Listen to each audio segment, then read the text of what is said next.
Today Caddx FPV published their Betaflight firmware for the Protos kit, which is not officially supported yet, but it still works.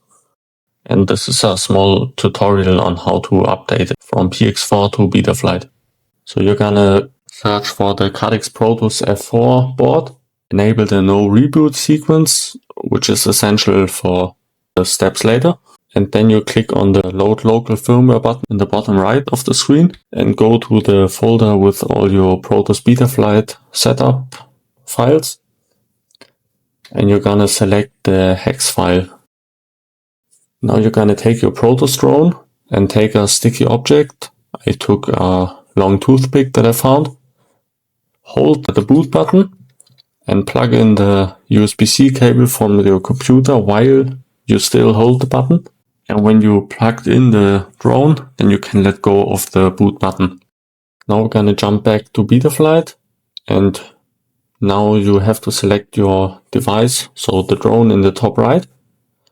Unfortunately, it does not show up on my screen, but you can see that the Betaflight STM32 bootloader is selected in the top right.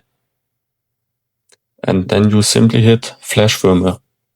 But be careful, during this process, the VTX is still powered and can heat up very quickly, so it's better to have a fan nearby.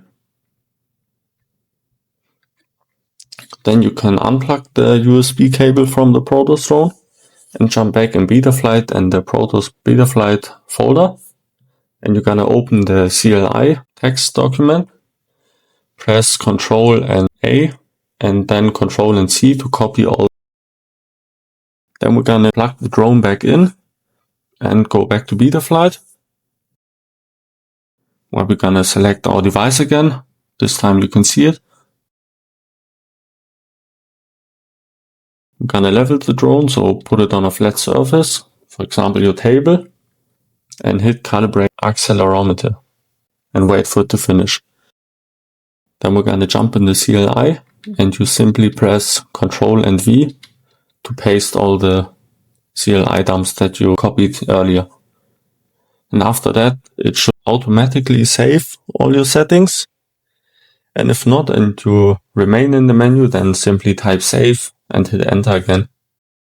And now you can hit the disconnect button in the top right, and your Protos drone should now be updated to Betaflight.